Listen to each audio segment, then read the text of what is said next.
Matter of national security. Recruitment is down for several branches of the military for the second year in a row. One congressman has an idea that would change all that, he says, allowing troops to smoke weed. Despite its legal status in several states, members of the military, as well as recruits, are banned from using cannabis. Florida Republican Congressman Matt Gaetz has proposed an amendment to the National Defense Authorization Act that would end the military's prohibition on pot in hopes of boosting recruitment. We're joined right now by CEO of Iraq and Afghanistan Veterans of America, Allison Jaslow. Allison, first of all, good morning. Should we be allowing troops to use marijuana?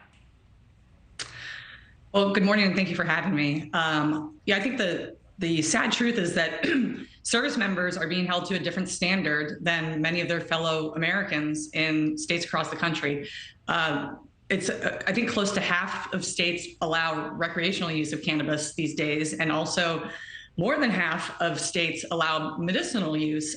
So, for example, if there's a service member who lives in or is stationed at Fort Carson, Colorado, and wants to self-medicate to treat their PTSD or chronic pain in Colorado, they could still be kicked out of the military if they test positive for cannabis. So I think it is about time that the military got with the times. And it's great that with the recruiting crisis in the background, that Representative Gaetz has seized the moment, is trying to, make change here. But marijuana use, you mentioned, being more widespread, more socially acceptable.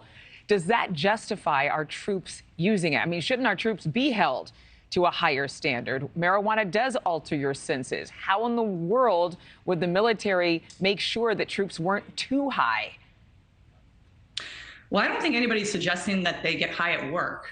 So I think, no different than with alcohol, there should be reasonable parameters on when you have to, when you're allowed to use a particular substance. For example, when you're deployed, you're not allowed to drink while you're overseas and you're in a deployment environment. Like, there are barriers, or like boundaries that the military can put on when you can use this. I think, as you've noted a number of times, not only on this program, but in this segment, we're also dealing with the recruiting crisis right now. And so while the American public has evolved its views on cannabis, why should we be turning away recruits and or kicking out service members when we need every able-bodied volunteer in the military right now? But I think that for a lot of Americans, and I'm just holding the mic for some people watching at home, they want to have more people in uniform serving our country, but they want them to be on their A game. Can they be on their A game? Because it's a lot easier. I mean, I think about employees in any field of government. I think of anybody who works for a corporation.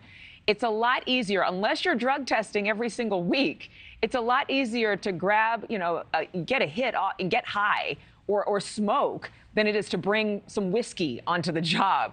So I think a lot of people are wondering, how in the world do you really hold troops accountable if you have this ban lifted?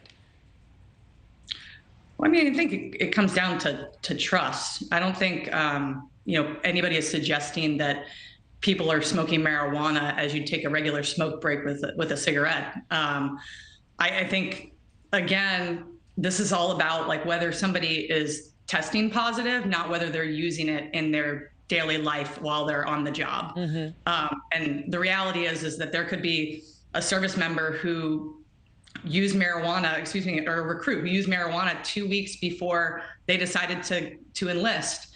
Maybe they don't even intend to use the substance anymore going forward, but happen to live in a state where it's fully legal and was, out with their friends and ended up, using it just before they decided that they wanted to raise their hand and join the military.